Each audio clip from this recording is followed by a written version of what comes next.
Pembacaan kitab suci pada sore ini terambil dari Markus, Injil Markus pasal 8 ayat 31 hingga ayat yang ke-38. Injil Markus pasal 8 ayat 31 hingga ayat yang ke-38. Bapak Ibu Saudara-saudara, setiap orang yang mau mengikut aku, ia harus menyangkal dirinya, memikul salibnya, dan mengikut aku. Kalimat ini, ayat ini dibagi dalam dua bagian. Bagian yang pertama adalah setiap orang yang mau mengikut aku.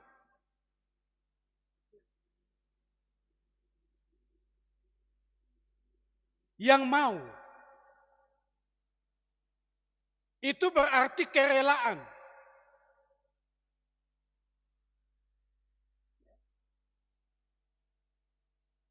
Itu berarti pilihan. Kalau mau ikut, silakan. Kalau tidak mau, itu juga pilihan.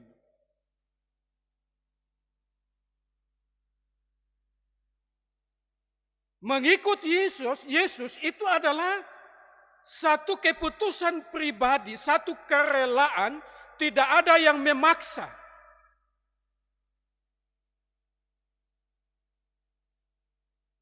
Karena itu Yesus menggunakan kalimat setiap orang yang mau mengikut aku.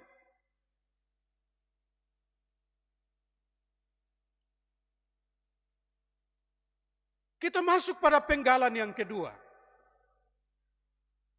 Kalau memutuskan mau, maka ada resikonya.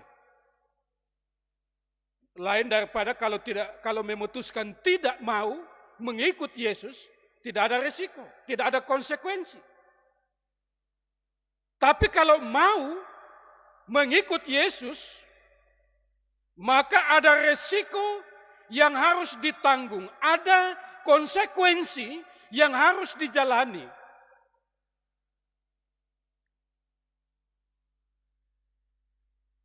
Konsekuensi atau resiko yang pertama adalah menyangkal diri.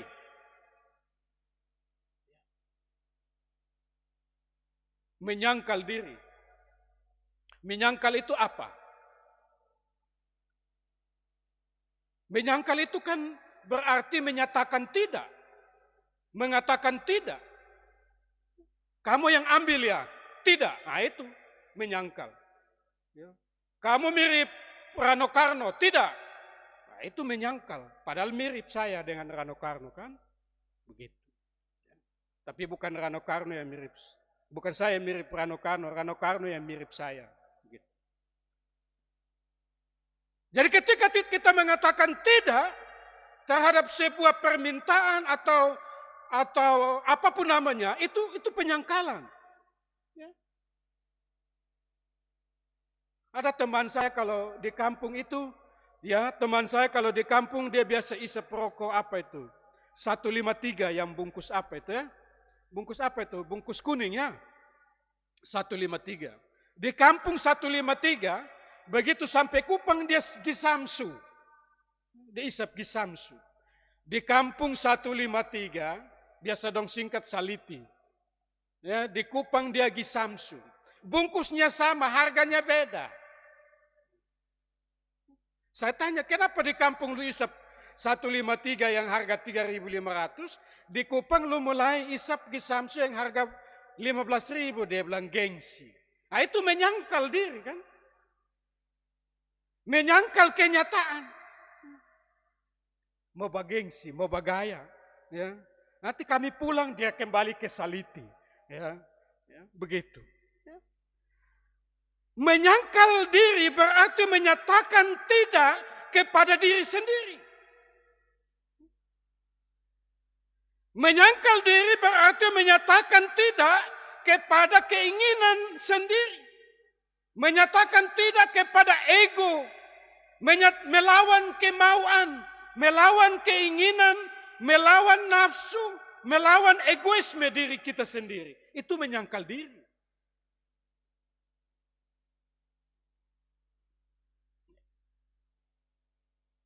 Jadi ketika kita mau mengambil keputusan mengikut Yesus, maka kita harus menyembunyikan keinginan kita dan membiarkan keinginan Yesus yang menonjol.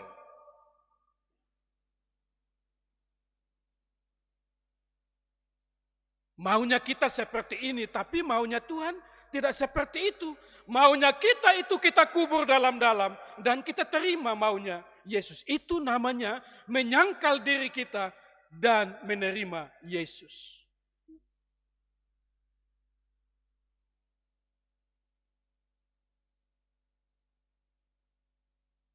Bapak Ibu Saudara-saudara, resiko yang lain adalah memikul salib dan mengikut aku. Memikul salib dan mengikut aku. Kalimat ini tidak boleh dipenggal. Memikul salib dan mengikut aku. Supaya jelas saya coba kasih ilustrasi . Apa bedanya antara mengikut sambil memikul dan mengikut sambil tidak memikul? Apa bedanya? Beda antara mengikut sambil memikul dan mengikut sambil tidak memikul.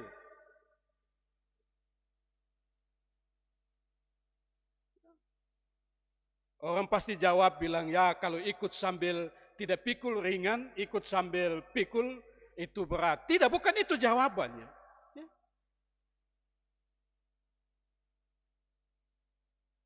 Mengikut sambil memikul beda dengan mengikut tapi tidak memikul. Saya kasih contoh begini. Biasa di mall itu, biasa, artinya pada umumnya, bagian informasi akan mengumumkan begini. Bagian informasi. Ditemukan seorang anak dengan ciri-ciri begini, dan seterusnya.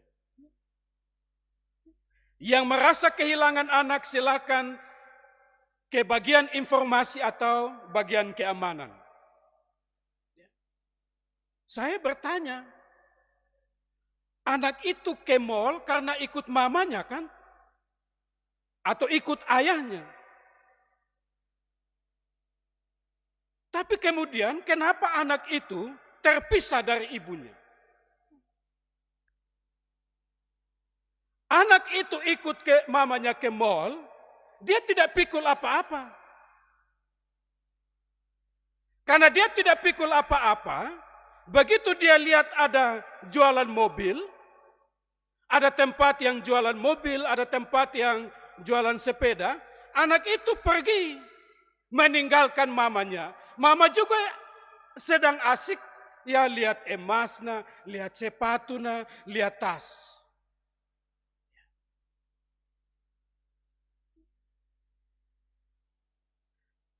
Mamanya keasikan belanja, anaknya karena tidak pikul apa-apa, keasikan lihat barang-barang mainan, dia terpisah dan hilang di tengah-tengah arus manusia yang begitu banyak di dalam mall itu. Apa artinya ilustrasi ini? Anak ini mengikuti mamanya karena dia tidak pikul apa-apa, konsentrasinya untuk mengikut mama tidak ada. Dia terpengaruh dengan mainan-mainan yang ada di sekitar mall itu. Dia terpisah dari mamanya.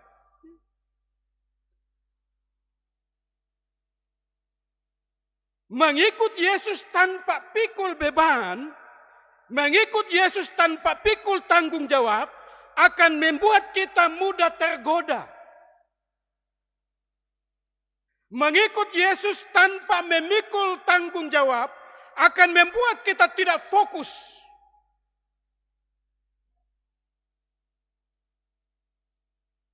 Sama dengan anak tadi, karena dia tidak ada beban, tidak ada tanggung jawab, dia jalan saja.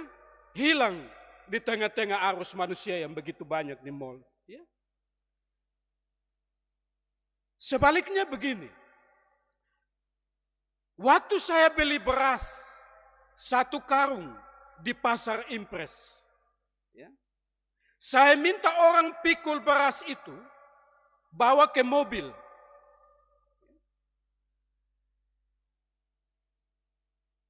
Dia pikul beras itu sambil ikut saya menuju mobil.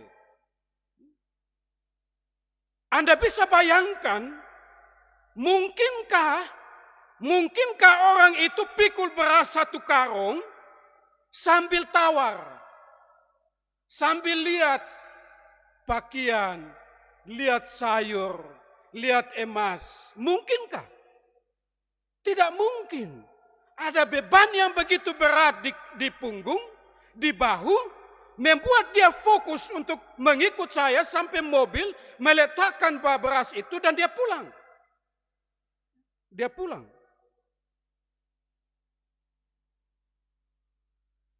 Apa artinya? Mengikut Yesus. Kalau kita pikul salib itu,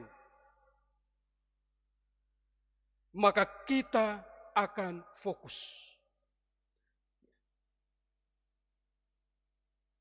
Memang bebannya berat, tapi justru karena beban salib yang begitu berat itu membuat kita fokus kepada Yesus.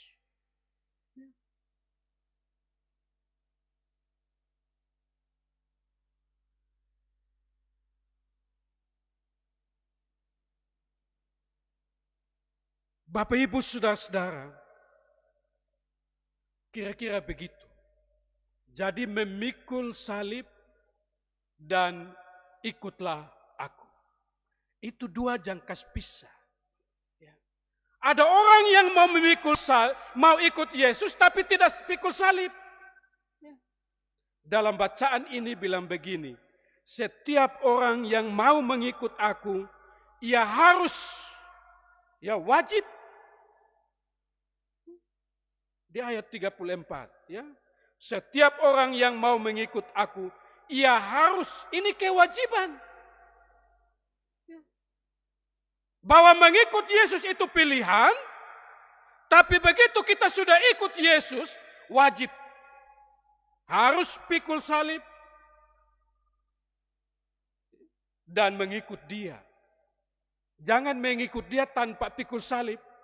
Saudara pun konsentrasi akan hilang di tengah-tengah jalan. Ya. Saya percaya Bapak Ibu Saudara-saudara, banyak orang yang ketika mau ikut Yesus mereka tulus. Tapi karena mereka tidak mau memikul resiko, mereka tidak mau ambil tanggung jawab, mereka tidak mau ambil penderitaan, maka di tengah jalan mereka bisa beralih, bisa murtad.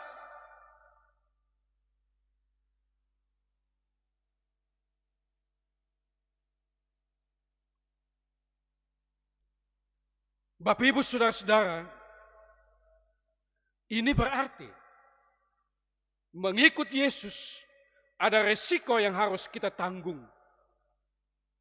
Ada tanggung jawab yang harus kita pikul. Tanggung jawab itu yang disebut salib. Tanggung jawab itu disebut salib.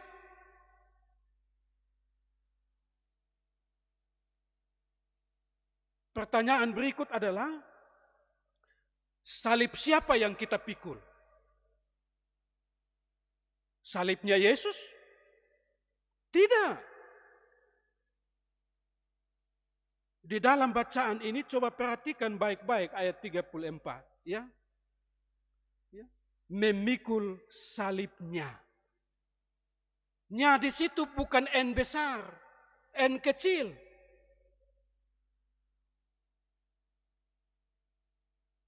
Memikul salibnya. Itu N kecil, nya di situ. Itu berarti salib yang kita pikul adalah salib kita. Tanggung jawab kita sebagai pengikut Kristus. Itu salib kita yang kita pikul. Yesus punya salib, dia pikul habis. Dia telah selesai pikul salibnya. Waktu berjalan menuju Golgota. Jadi begitu kita mengikut Yesus, maka Yesus meletakkan salib itu kepada bahu kita, dan salib itu adalah salib kita. Tanggung jawab kita, penderitaan kita.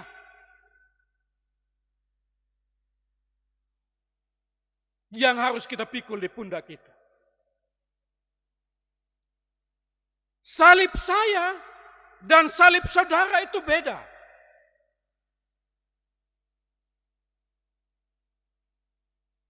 Salib kita itu beda-beda.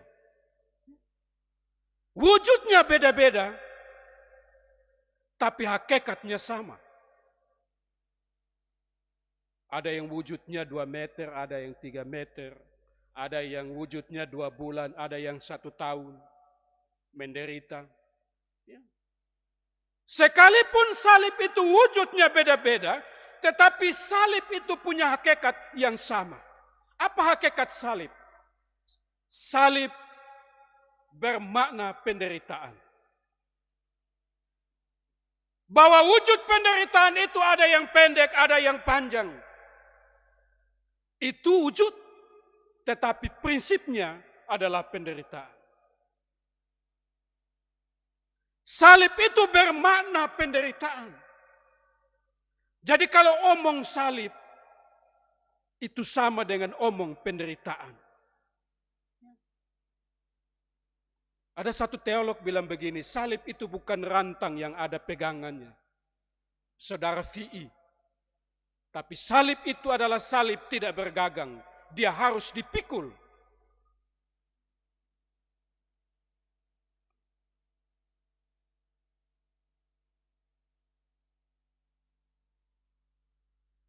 Salib adalah sebuah penderitaan yang harus kita tanggung sepanjang kita mengikut Yesus.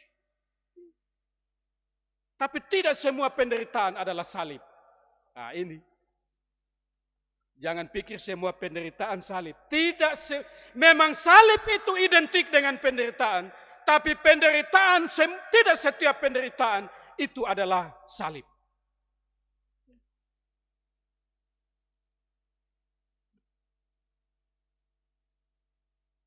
Anda pencuri orang punya ayam, lalu tertangkap. Dipukul oleh warga.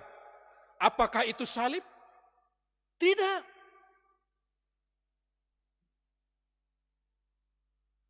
Anda ngebut dengan motor, jatuh, kaki patah, tangan patah, gigi rontok, masuk rumah sakit. Itu salib? Tidak. Memang lu menderita sakit, menderita gigi rontok, tapi itu bukan penderitaan salib. Itu salah sendiri.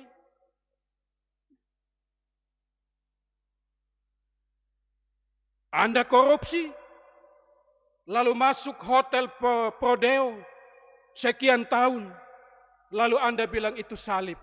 Enak aja lu.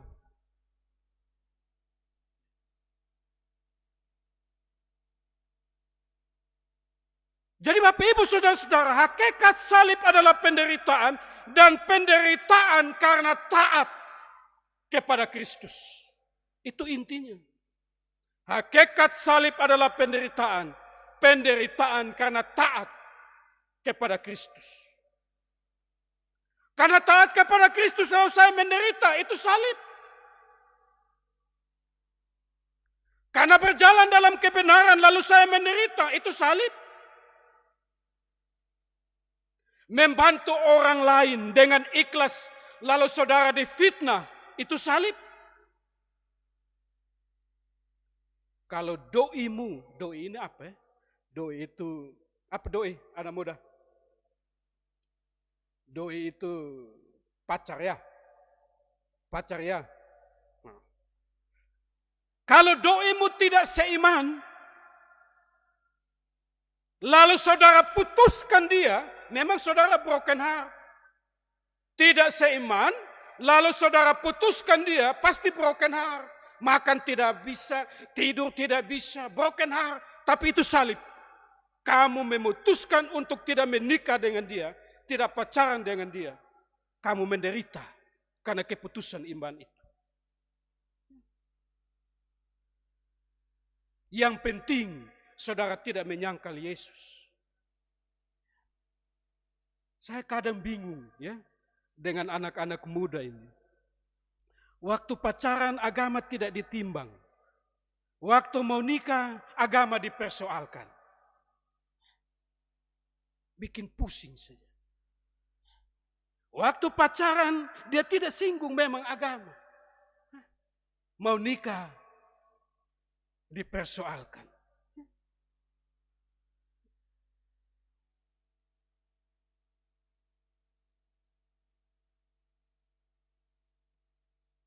Banyak anak-anak muda yang tidak memilih jalan salib.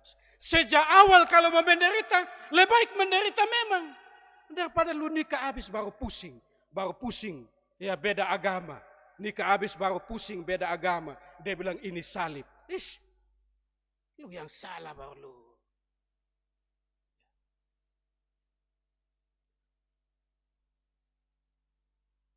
Jadi anak-anak muda yang ada di rumah, saya ingatkan. Kalau mau menderita, ya sejak awal putuskan memang broken heart.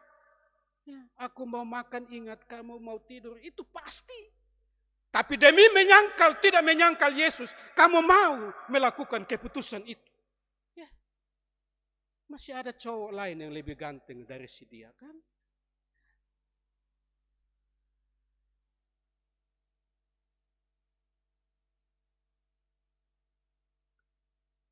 Lalu orang tua tidak setuju datang lebar mengadu di pendeta. Tolong bapak son setuju deh mama. Kenapa kami beda agama? Nah datang nanti Robert kasih tahu. Saya akan kasih tahu hal yang sama. Putus.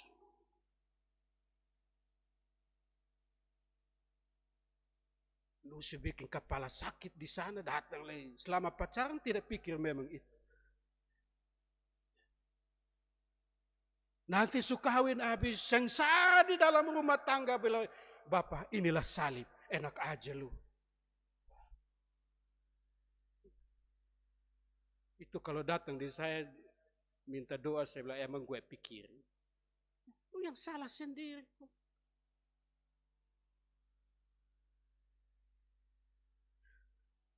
Jadi salib itu ya,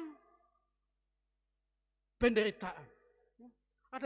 Dulu saya masih S2, saya mengajar agama Kristen di PGSD ya, di UKSW.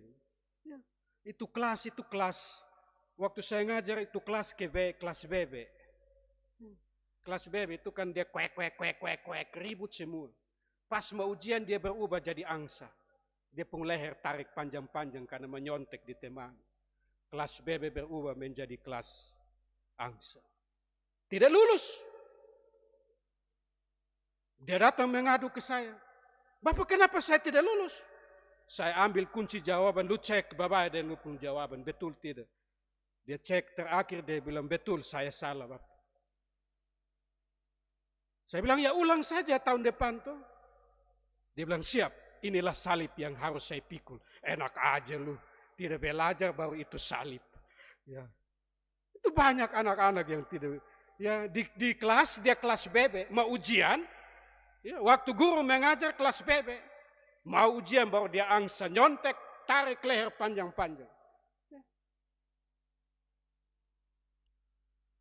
Salib itu adalah penderitaan.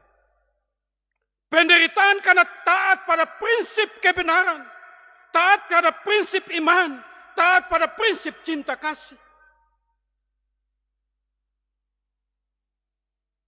Dalam dunia yang semua orang tidak benar, tapi salib mengajarkan kita, sekalipun kita hidup dalam dunia orang yang tidak benar, kita tetap mau hidup benar. Itu salib.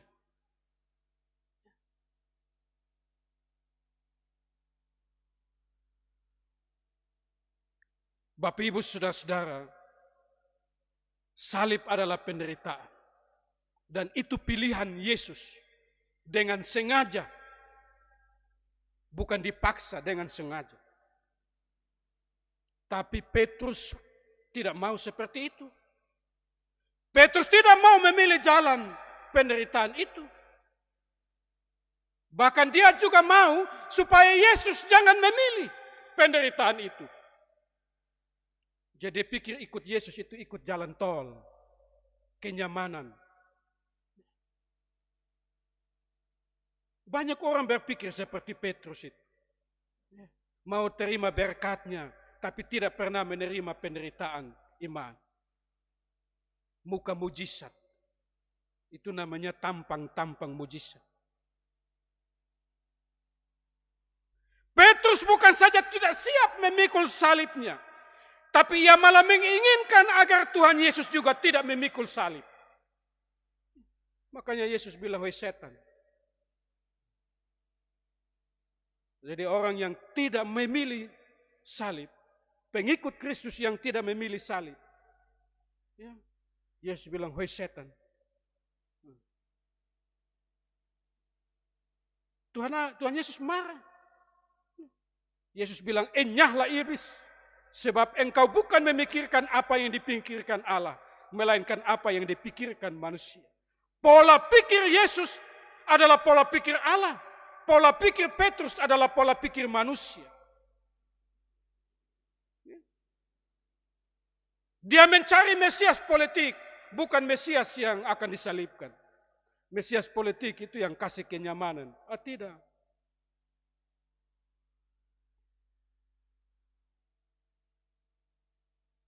Jadi begitu kita memutuskan untuk ikut Yesus, maka kita harus siap untuk masuk dalam pola pikir Allah. Kita harus masuk dalam pikiran Tuhan, bukan pikiran kita.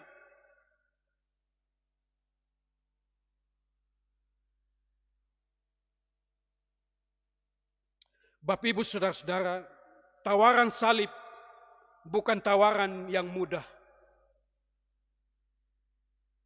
Budaya kehidupan yang kita hadapi sekarang cenderung menampilkan wajah yang berlawanan dengan tawaran Kristus. Kita seringkali memproklamasikan diri sebagai pengikut Kristus, tapi kita anti penderitaan karena kebenaran. Menolak, memikul salib penderitaan. Banyak itu anggota SIDI yang tiap tahun ya SIDI mengaku menangis sampai air mata dong habis. Habis itu dia pun kelakuan. Beda.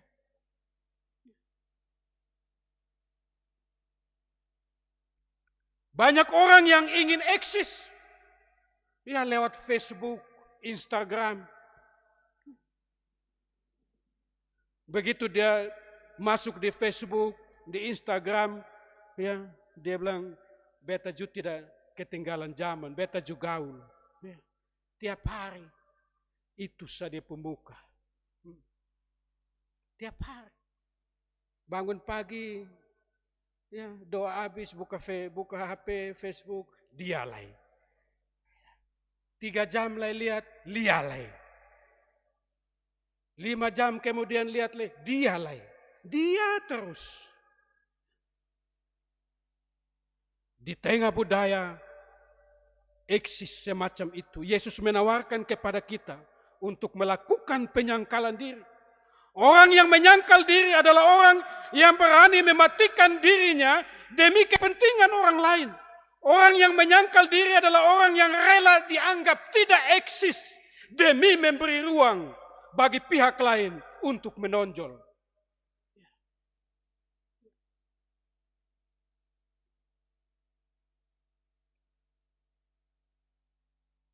Dan apakah kita berani seperti itu? Saat orang lain berlomba untuk menjadi pusat perhatian, relakah kita menjadi orang yang mungkin tidak diperhatikan, tapi bekerja dalam kebenaran?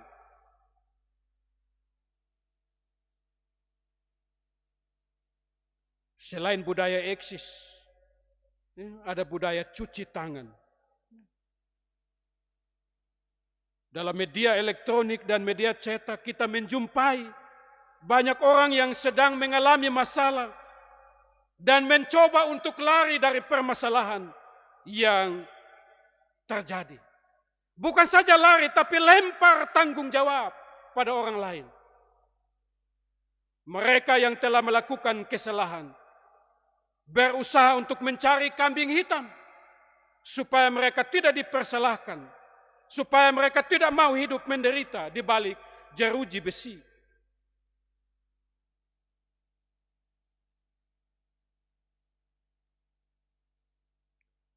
Dalam situasi orang berusaha mencuci tangan dari setiap masalah yang mereka hadapi, beranikah kita menjadi pribadi yang selalu menghadapi masalah?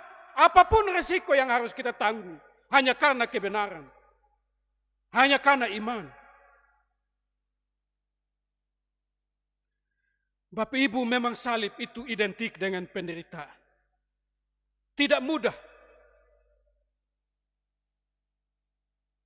Tapi saya juga mau kasih tahu, di balik salib ada kehidupan. Memang salib itu identik dengan rasa sakit, rasa nyeri, tapi di balik salib itu ada sukacita yang Allah sediakan bagi kita.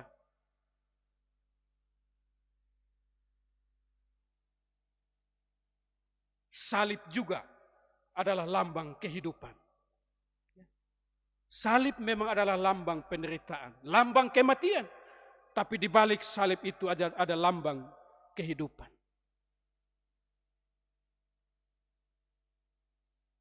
Menderita baru hidup.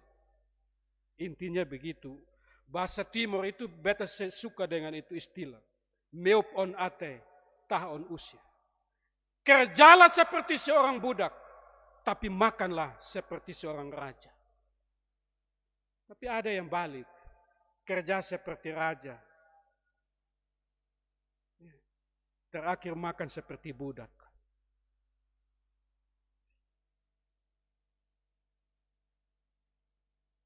Tidak ada jalan yang gampang untuk meraih kehidupan. Tidak ada jalan yang mudah untuk memperoleh kebahagiaan dan sukacita.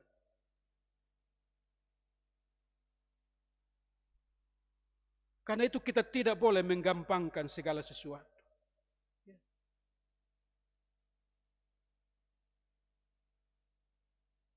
Ketika orang menolak penderitaan, maka dia menolak Kristus. Itu intinya. Dia menolak penderitaan karena kebenaran, karena iman. Dia juga sedang menolak Kristus.